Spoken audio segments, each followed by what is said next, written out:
Bismillahirrahmanirrahim.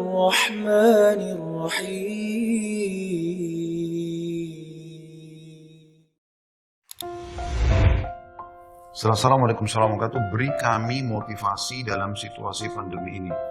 Suami tidak bisa bekerja, yang hanya kuli bangunan sana sini.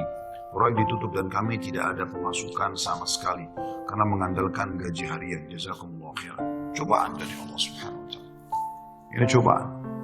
Dan bukan cuma Anda, tapi semua orang diuji. Lalu bagaimana cara kita melewati cobaan, teman-teman sekalian? Saya coba berikan beberapa kiat. Yang pertama, Anda yakin kullu yusibana illa ma kataballahu lana. Allah mengatakan dalam Al-Quran, ya, katakanlah kami tidak akan ditimpa kecuali dengan apa yang sudah Allah catatkan buat kami. Memang Allah takdirkan di detik ini, di waktu ini sedang ada cobaan seperti itu. Tetapi ini harus dikemas dengan ayat yang lain, yaitu inna ma'al usri yusra.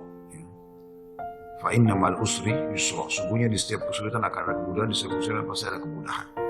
Jadi saya yakin Anda masih banyak memiliki kemudahan. Seperti misalnya Anda masih bisa bernafas, masih bisa melihat, masih bisa mendengar gitu kan. Dan Allahu a'lam, mungkin Anda juga sampai hari ini 8 hari Ramadan Anda masih bisa ya, hidup, puasa, makan dan seterusnya. Tapi mungkin kekurangan karena pendapatan yang biasa rutin datang ini sudah nggak ada. Mungkin juga Allah Subhanahu wa taala menggerakkan beberapa hamba-hambanya yang memenuhi kebutuhan Anda. Teman-teman, coba bergantung kepada Allah Sang Pencipta. Dan jangan ragu tentang masalah itu. Bergantung kepada Allah Subhanahu wa taala. Saya ingin berbagi sebuah kisah. Berbagi sebuah kisah seseorang yang sangat susah hidupnya. Dari orang-orang kisah klasik dulu tentunya. Dia sangat susah sekali hidupnya. Dan saking susahnya sampai dia bilang, dia ceritakan dirinya, saya cuma hidup dari pendapatan harian saya. Dia bilang satu waktu saya keluar ingin mencari rezeki. Pada hari itu betul-betul tidak ada sumber rezeki. Kenapa yang saya dapat hari itu yang dipakai makan gitu. Dia bilang saya sudah keliling sana sini tidak ada makanan. Dan sampai saya tidak pulang ke rumah sampai di awal malam selepas Isya lebih. Istri sama anak saya sudah menunggu. Kemudian saya pun pulang ke rumah. Begitu pulang ke rumah, dibuka pintu, disambutlah oleh anak dan istri. Dengan harapan selain menemui saya juga mereka berharap bisa ada makanan dan minuman seperti biasa. Tapi karena istri saya melihat di tangan saya tidak ada sama sekali bekal apa-apa, maka saya pun duduk, kemudian diberikan air putih, lalu dia bertanya, apa hari ini nggak ada bekal makanan? Lalu saya menjawab, sama sekali saya nggak temukan pekerjaan. Saya tidak tahu harus mencari di mana lagi. Lalu kata istrinya, lalu apakah kita harus tidur dalam kondisi kelaparan? Saya sama anak-anak betul-betul belum makan sama sekali dari pagi itu. Maka kata dia, baik, saya istirahat sejenak, baru saya akan keluar cari rezeki lagi. Mudah-mudahan malam ini Allah berikan kepada kita. Kata istrinya, baiklah kalau gitu. Subhanallah, tanpa mengenal letih, laki-laki yang soleh ini dia keluar dari rumahnya. Dan waktu dia keluar, sudah masuk, kalau kita sekarang jam 12 malam. Zaman dulu, belum ada lampu kayak kita sekarang. Mungkin di jam 10 malam aja kalau kita sekarang itu sudah, zaman dulu orang sudah tidur, sudah gelap. Maka dia pun jalan, dia tidak tahu mau kemana sambil dia berdoa kepada Allah SWT, ya Allah, kemana langkah kakiku ini? Aku sendiri belum makan seharian, anak istriku juga belum makan. Berikanlah kami rezeki. Sambil berjalan, dia bilang mata saya tiba-tiba melihat sebuah masjid. Di sekitar rumahnya, tidak jauh dari rumahnya. Gelap, nggak ada lampu kan, zaman dulu belum ada lampu, orang pakai sumbu, pakai minyak, dinyalakan, kemudian baru terakhir itu pun sangat kecil penerangannya sebagaimana kita tahu kalau pakai sumbu.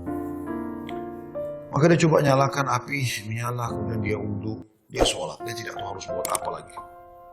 Setelah dia ada sholat, habis sholat dia berdoa kepada Allah Subhanahu wa taala supaya dimudahkan, dikasih rezeki, dikasih segala macam, dan dikeluarkan dari masalah kemiskinan ini. Setelah itu, subhanallah, terjadi pada malam itu, penguasa di wilayah itu, kalau kita bisa bahasakan rajanya, gelisah, nggak bisa tidur. Dan seperti orang ketakutan akan meninggal dunia. Hatinya terdorong untuk bersedekah. Maka dia mengambil beberapa kantong isinya emas.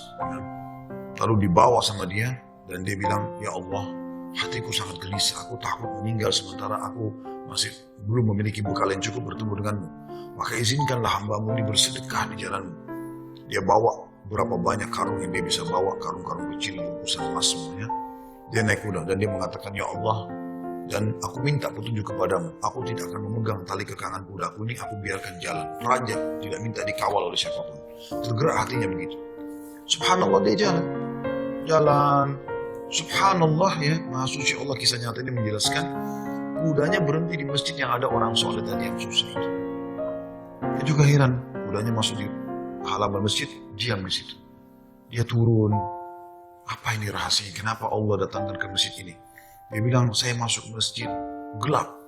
Cuma ada satu saja sumbu lampu, ya, sumbu lilin. Kemudian saya mendengar seperti ada orang suara, ya, orang yang berbicara. Saya coba mendekati suara itu, ternyata orang yang sedang berdoa. Nah, tadi orang yang miskin itu berdoa. Ya Allah, mudahkan rezeki, saya sudah seharian tidak makan sama anak istri saya. Berikan kami rezeki, saya tidak tahu harus kemana lagi. Saya mohon kepadamu, rengek-rengek sama Allah. Raja ini dengar, maka raja itu menegur si orang tadi miskin ini. Setelah salam, dijawab salam, dia mengatakan, si raja ini bilang, saya dengar tadi keluhanmu kepada Allah Subhanahu wa Ta'ala. Saya kebetulan bawa beberapa kantong uang emas. Saya akan berikan kepada kamu sebagai sedekah. Dan ketahuilah, saya raja di wilayah ini. Saya tadi gelisah, ingin sekali keluar dan bersedekah, dan Allah tunjukkan saya ke masjid ini. Mungkin kaulah yang Allah maksudkan. Dia bilang, lalu saya akan berikan kepada kamu uang ini sebagai sedekah di jalan Allah Subhanahu wa Ta'ala, antara kita berdua dan yang ketiganya Allah. Dan saya berharap apapun yang kau butuhkan, datanglah ke istanaku setiap saat. Saya yakin Allah yang menggerakkan saya bertemu dengan kamu. Subhanallah, orang miskin ini luar biasa kalau punya keimanan. Apa yang dia bilang? Wahai Tuhan, kalau seandainya saya pun masih punya kebutuhan selain apa yang Anda akan berikan kepada saya ini, maka saya tidak akan datang minta kepada Anda. Tapi saya akan minta kepada Allah yang telah mengirim Anda datang kepada saya. Closing kisah ini coba diambil pelajaran baik-baik. Ada kisah yang lain, ini dihadiri oleh Imam At-Tabari. Menukil kisah ini, pada saat itu Imam Tabari masih muda. Gitu. Ada seorang yang sangat tua di Mekah. Dia menaungi kurang lebih 8 orang wanita. Cuma dia sendiri laki-laki. Seingat saya dalam kisah itu disebut ada 4 anaknya perempuan. Ada istri dia berterima. Ada mertua dia 6. Kemudian ada 2 saudari dia perempuan. 8. Ya. Sama dia 9 orang, dari 8 wanita. Semuanya miskin. Hidup hanya dari hasil orang yang, dan orang yang sudah tua. Umurnya 60 tahun, hampir 70 tahun. Hingga cerita teman-teman sekalian, At-Tabari menceritakan karena dia bilang, saya hadir dari awal kisah ini, maka saya coba ceritakan. Dia bilang ada seseorang yang tua, miskin. Saya melihat lalang di sekitar Masjidil Haram di Mekah ya, di musim haji. Dia coba mencari sesuap nasi, gitu ya. Kata Imam Tabari. Kemudian dia tidak temukan. Lalu dia pulang ke rumahnya. Imam Tabari tertarik untuk mengikuti orang ini sampai akhirnya tiba di rumahnya. Dan dia lihat keadaannya orang ini susah, miskin sekali gitu. Yang jelas, dia ditanya oleh istrinya, mirip dengan kisah tadi, apakah ada makanan buat kita hari ini? Kebetulan waktu itu awal Ramadan di Mekah. Mereka tadi sahur, tidak ada makanan, sekarang mau buka puasa juga nggak ada makanan. Maka dia bilang, saya sudah coba tadi keliling mencari makanan buat kita buka puasa, tapi nggak ada. Kemudian dia bilang, coba saya keluar lagi. Keluarlah orang tua ini, jalan jauh dari rumahnya. Apa kira-kira yang harus dia lakukan? Dia harus kerja kemana? Sambil bermunajat kepada Allah, ya Allah berikanlah rezeki. Sampai karena dia capek, dia duduk di sebuah pohon, dibawa sebuah pohon. Kemudian dia sengaja tangannya dia menyentuh tanah yang ada di situ. Kemudian dia menyentuh seperti satu barang keras. Gitu. Itu dia lihat ternyata ada kotak di sebelah dia. Dia tidak perhatikan waktu pas mau duduk. Dan kotak ini biasa dipakai untuk ngisi emas gitu. Maka dibukalah sama dia. Kotak tersebut ternyata betul ada emas dalam. Banyak sekali. Kalau saya tidak salah waktu itu 1000 keping emas ya. Maka dia pun melihat, membuka, ini harta yang luar biasa. Di siang hari gak ada orang, di bawah pohon. Dia lihat kiri kanan, nggak ada pemukiman masyarakat, di pinggiran sekali. Maka diambil sama dia, dibungkus dengan rapi pada saat itu dengan kainnya. Dan dia sempat berpikir, terlintas di benaknya, syaitan menggoda, gitu kan, kau orang miskin. Kalaupun kau tidak mau mengambil semua, ambillah minimal 1 batang emas atau 1 koin dinar emas yang kau bisa infakkan untuk buka puasa keluargamu. Tapi dia melawan sambil dia mengatakan, nggak bisa, ini bukan hak saya. Kalaupun ini luqata ini seperti harta yang harta yang ditemukan. Kan itu syaratnya harus teman-teman sekalian diiklankan selama setahun ya. Selama setahun Anda iklankan, kalau sudah setahun baru bisa mungkin jadi hak milik Anda. Ya. Yang jelas teman-teman sekalian, dia pulang ke rumahnya, lalu kemudian dia rencana tidak mau sampaikan kepada istrinya. Terus istrinya rupanya karena membuka pintu melihat ada di tangannya sesuatu. Maka istrinya bilang, apa kau sudah bawa bekal buat kami? Kata dia, nggak ada. Lalu kemudian dia mengatakan, tapi apa itu? Di bawah bungkusan kainmu. Dia bilang, ini bukan urusan kamu.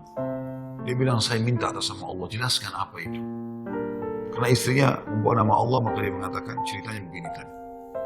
Istrinya, perempuan, miskin, dengar emas, gitu kan. Perempuan kaya saja dengar emas mungkin tertarik, apalagi yang miskin, yang susah gitu. Maka dia mengatakan, kalau gitu kita bisa gunakan, karena kita orang miskin, dan itu harta yang kau temukan. Kata dia, tidak demi Allah. Kalaupun ini kita bisa gunakan setelah 1 tahun kita iklankan. Tidak boleh sembarangan. Maka istrinya bilang, kalau begitu, mirip dengan tadi godaan awal syaitan. Kalau begitu minimal ambil 1 koin dirhamnya, dinarnya. Kita pakai buka puasa. Halal buat kita sekarang, kita ini miskin sekali, nggak bisa apa-apa. 8 orang kau harus naungin sekarang. Dia bilang, tidak demi Allah. Kalau seandainya kau sentuh kotak ini ada yang kau ambil, demi Allah kau saya ceraikan. Istrinya kaget dengan kata-kata itu, akhirnya dia lihat keseriusan suaminya, tidak berani juga. Disimpanlah di rumahnya. Akhirnya tiba waktu buka puasa, mereka buka puasa apa adanya, air putih saja, roti-roti kering ada di rumah, itulah yang dimakan. Besok pagi, selepas sholat subuh di Masjid Haram, orang tua ini pas keluar, ternyata ada 1 orang dari Khurasan. Khurasan ini dari wilayah Irak sama Iran sana ya. Datang, naik di atas sebuah batu dekat Masjid Haram, lalu teriak-teriak. Dia mengatakan, wahai muslimin, wahai orang-orang yang sedang haji, wahai hamba-hamba Allah, saya kehilangan sebuah kotak isinya 1000 dirham emas, 1000 dinar emas. Siapa yang menemukan, tolong kembalikan kepada saya, dan semoga Allah balas kebaikannya dengan pahala dan pengampunan dosa, peninggian derajat dan seterusnya. Rupanya si orang tua ini dengar, kotak ini dia yang temukan kemarin, tapi dia juga butuh. Maka dia mengatakan, wahai Khurasani, Khurasani kayak orang dari Khurasan, dia tahu ini dari Khurasan, mungkin dari face wajahnya gitu kan, mirip-mirip orang Khurasan. Wahai Khurasani, kalau ada orang yang temukan, berapa kau kasih dia? Kemudian kata orang tersebut gitu kan, Khurasan itu, berapa kira-kira dia minta? Kata orang tua ini, minimal kau kasih dia setengahnya. Kata orang Khurasan, tidak bisa. Kalau begitu, kasihlah berapa yang kau mau. Mungkin 1/10-nya. 10% maksudnya. Kata orang Khurasan, tidak bisa. Dia kembalikan karena Allah, dan saya doakan supaya dapat pahala di sisi Allah. Dia miskin. Ini hari kedua Ramadan. Sahur dan buka puasa kemarin pas-pasan, cuma dengan roti kering dengan air putih. Sudah tua, umurnya hampir 70 tahun. Mau kerja di mana? Di rumahnya sudah ada emas yang begitu banyak. Godaannya luar biasa. Ya. Ini teman-teman, mohon maaf agak panjang saya sampaikan dan saya jawab pertanyaan ini karena saya melihat memang ini permasalahan yang dihadapin sekarang ya. Dan butuh jawaban secara keimanan. Apalagi tadi penanya tadi minta semacam motivasi apa yang bisa disampaikan. Jadi saya harus menyampaikan kisah ini. Mudah-mudahan teman-teman yang sedang menghadapi PHK, lagi susah kayak tadi, ibu ini berkeluh kesah, suaminya hanya kuli bangunan, sekarang lagi berhenti dan segala macam. Insya Allah diberikan jalan keluar. Baik, kita kembali ke kisah tadi teman-teman sekalian. Maka orang ini pulang ke rumahnya lalu dia mengatakan, wah istriku, aku sudah temukan pemilik emas ini. Kata istrinya, alhamdulillah kalau begitu. Bagaimana perkembangan? Tapi saya minta sama dia supaya dia bayar sesuatu. Terus negosiasi dia tanya mau berapa? Saya bilang sekitar setengahnya, dia nolak. Ya, sepertiganya menolak, seperempatnya menolak. Sampai saya terakhir tekankan sepersepuluhnya saja. Dia juga nggak mau. Dia hanya mau doakan saja. Kata istrinya, coba kau kembali ke dia, siapa tahu dia masih mau negosiasi. Dia bilang baiklah. Dia kembali lagi, ketemu lagi sama orang tadi, di hari yang ketiga sekarang. Maka orang itu sama orang Khurasan naik ke atas batu yang sama dekat Masjid Haram. Wahai muslimin, wahai orang-orang yang haji, wahai hamba-hamba Allah, Anda nggak menemukan peti saya isinya 100.000 dinar emas, gitu kan. Semoga Allah berikan dia keburukan, Allah ampuni dosanya, angkat derajatnya dan seterusnya, doakan gitu.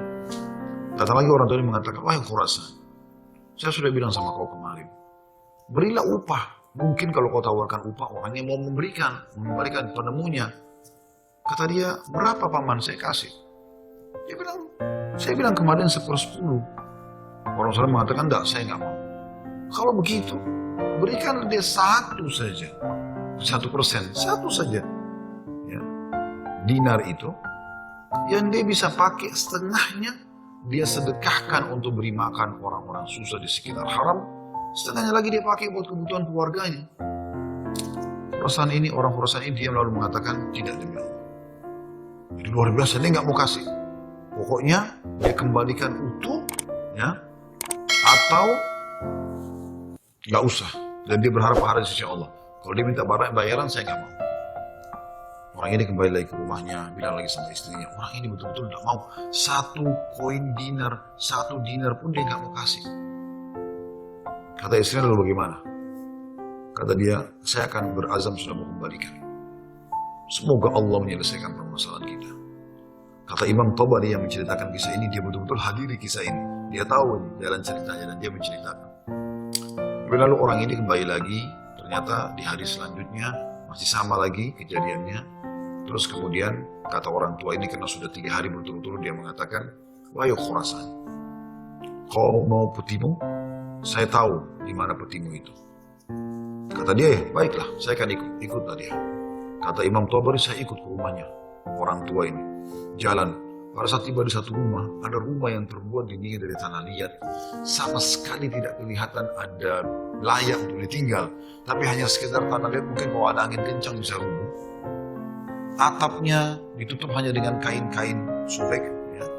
Pintunya pun diangkat untuk dibuka. Gitu. Kemudian dia masuk dan dia persilahkan masuk. Saya pun izin. Saya mengatakan, maaf paman, bisa nggak saya ikut masuk? Karena dari awal saya lihat kisah ini. Maka dia mengatakan masuklah. Dia bilang waktu kami masuk, rumah itu nggak ada sama sekali karpetnya, nggak ada apa-apa, kosong lompong. Cuma ada semacam sekat dan seakan-akan di belakang sekat itu ada wanita-wanita tua yang kelihatan dari penampilan mereka juga itu susah, bajunya pas-pasan. Lalu kemudian orang tua ini menuju ke satu arah di rumahnya. Terus digalilah tanah, dikeluarkanlah kotak tersebut. Lalu kemudian dikatakan, sayalah penemunya hartamu itu. Ini. Dan saya sempat minta sama kamu agar kau berikan sebagian. Sebagaimana kau lihat ini, keluarga saya susah begini. Saya sini 9 orang di rumah kecil ini. Saya sendiri laki-laki dan umur saya sudah hampir 70 tahun. Sementara ini istri saya ada di sini juga sudah tua. Ada mertua saya, ada 2 saudari saya, ada 4 anak saya. Mereka semua miskin. Maka orang Khurasan itu mengatakan, dibuka, diperiksa, ternyata masih utuh 1000. Dia mengatakan, tidak. Saya tidak akan memberikan apa-apa. Lalu kemudian dia angkat, lalu dia keluar. Saya cuma bisa doakan kamu kebaikan. Waktu dia keluar, kata Imam Tabari, semua perempuan-perempuan tadi yang tua-tua ini ada yang memang bajunya pelusuh. Seperti orang yang menggigit jari dan kaget ada orang diberikan kembali 1000 dinar, tidak dibayar sedikit pun. Dan tokoh kita ini luar biasa. Dia hanya mengatakan inna lillahi wa inna ilaihi raji'un. Nah, kalimat istirja di musibah. Sudah mendapatkan apa dan dia betul-betul jujur, dia jaga, dia nggak ambil karena takut kepada Allah SWT.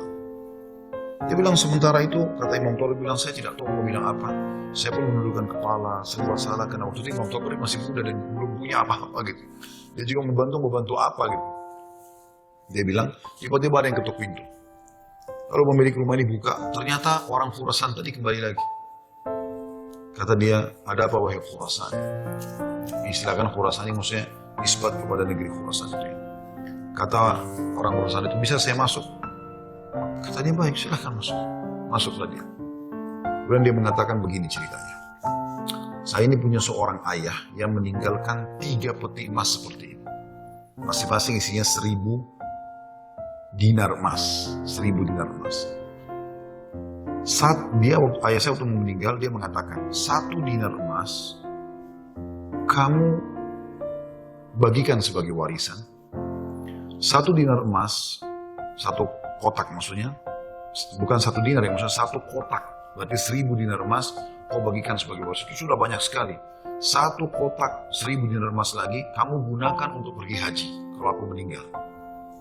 Dan 1 kotak dinar emas lagi, sepertiga hartanya maksudnya, itu kau berikan kepada 1 orang yang sangat miskin dan susah. Saya ingin supaya mereka jadi baik kehidupannya. Maka dia bilang orang usaha ini, itulah sebabnya wahai paman, saya tidak mau memberikan 1 dirham, 1 dinar pun. Karena ini amanah orang tua saya. Tapi demi Allah, setelah saya keluar dari sini, saya tadinya memang mau menguji, mau melihat apakah Anda betul-betul susah atau tidak. Dan sudah saya lihat tempat Anda dan saya keluar, Anda pun tidak marah, tidak apa. Maka saya melihat Anda orang yang paling layak untuk menerima. Maka ambillah ini semua sedekah atas nama ayahku. Kata Imam Tabari, tiba-tiba orang itu taruh, kemudian dia lari, pergi. Saya berusaha mengejarnya, ingin mengucapkan terima kasih bersama pemilik rumah, kami sudah tidak bisa melihatnya, dia sudah hilang. Kemudian saya pun dipanggil kembali oleh pemilik rumah, duduk, kemudian dibukalah pada saat itu kotak itu, lalu mulai dia panggil ke-8 wanita yang ada di rumahnya itu. Kata Imam Tabari, demi Allah dia mulai membagi kepada kami rata. Semua, satu-satu perempuan dikasih 1, dilempar. Dan diduduk seperti orang yang, duduk bersila. Jadi kain baju itu, ya biasanya kita tahu kalau kita bersila, bisa ditaruh sesuatu ya. Maka mulai dia melempar dinar-dinar emas itu satu persatu. Kata Imam Tabari, ke dia juga 1, lalu dilempar ke saya juga 1. Karena jumlah kami 10, karena kan tadi mereka 9, orang ini sama 8 orang wanita sama Imam Tabari itu 10. Maka kami masing-masing mendapatkan ya, 100 dinar. Kan 1000 kan? 100 dinar. Banyak sekali udah dengan jumlahnya. Setelah selesai, lalu dia mengatakan pada istrinya, wahai istri, bukankah ini lebih baik setelah kita sabar sedikit? Allah menjadikan semua jadi milik kita. Daripada kemarin kamu ambil 1 dinar tapi haram. Kemudian dia balik kepada saya, kata Imam Tabari, dan dia mengatakan, demi Allah, baju ini yang saya pakai, dia bilang, hanya ini baju yang utuh di rumah kami. Sebagaimana kau lihat baju-baju ini semua dipakai oleh keluargaku, tidak ada yang layak dipakai sholat. Jadi kalau waktu sholat tiba, saya sholat dulu, kemudian saya sembunyi di satu tempat, baju ini saya buka, dipakai oleh istri saya, dipakai sholat, habis itu dibuka, dipakai sholat oleh mertua saya, dibuka, dipakai sholat oleh saudari saya, oleh anak saya. 1 baju. Kata Imam Tabari, saya berterima kasih padanya, kemudian saya pergi. Saya menemukan harta itu sangat berkah dalam hidup saya, dia bilang. Dan saya pada saat itu ingin berterima kasih, saya ingin membeli sesuatu yang bisa dipakai buka puasa, maksudnya datang ke tempatnya dia. Saya temukan ternyata perempuan-perempuan yang tadinya mereka bajunya sudah berganti baju, mereka bawa makanan-makanan, mereka buka puasa dengan lain. Kemudian saya pulang, dia bilang, kata Imam Tabari.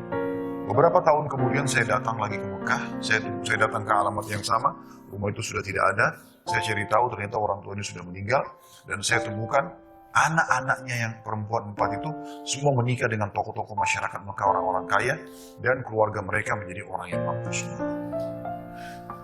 Butuh kesabaran akhi dan budi. Yakinlah, Allah tidak akan membuat kita susah. Allah tidak ingin itu. Tapi cobaan lagi datang, apalagi bukan kepada Anda sendiri. Selanjutnya juga saya sarankan sunnah Nabi SAW. Kalau kita sedang diberikan cobaan, lihat orang yang di atas kita. Lihat orang yang lebih susah. Kalau kita pincang, naudzubillah, puntung kakinya satu. Lihat orang yang puntung kakinya dua. Puntung kakinya dua, lihat orang yang juga puntung tangannya. Puntung kaki dan tangannya, lihat orang yang buta. Selalu orang yang lebih susah. Sehingga kita selalu tahu nikmat Allah begitu besar kepada kita. Kadang-kadang teman-teman saya lihat ada orang berkeluh kesahnya luar biasa, padahal sebenarnya masalahnya kecil dalam hidupnya.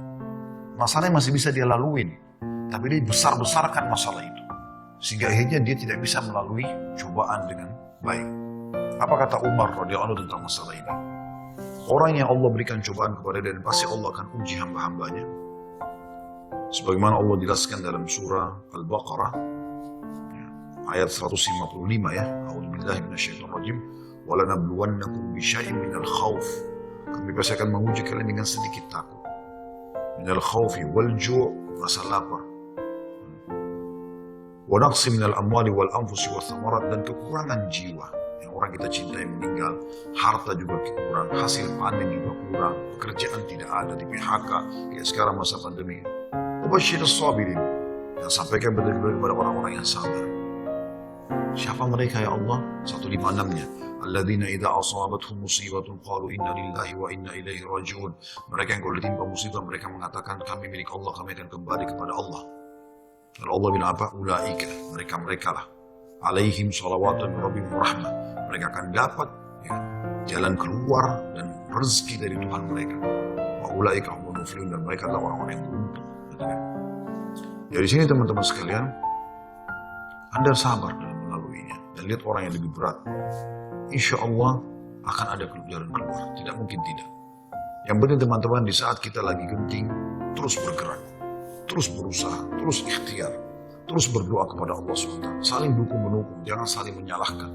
Jangan Anda menyalahkan suami yang mungkin lagi stres juga pengen cari kerjaan. Jangan juga suami berhenti total dari usaha. Apa saja.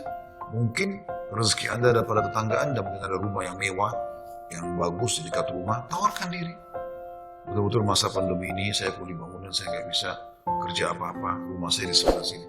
Ada yang bisa saya kerjakan, bersihin kebun kah, taman kah, di sini. Apalah ya, cuci mobil, kan bisa apa saja. Mungkin rezeki di situ. Siapa tahu Allah SWT gerakkan mereka, orang-orang kaya tetangga Anda itu. Justru mereka bisa menyiapkan buka puasa, sahur. Alhamdulillah, kehidupan bisa berjalan, gitu kan? Maka Allahu a'lam itu yang saya bisa kasih jawaban, karena saya juga merasa prihatin dengan keadaan ibu dan suami dan semua muslim yang sedang tertimpa seperti ini. Semoga Allah SWT memberikan kita semua jalan keluar yang terbaik.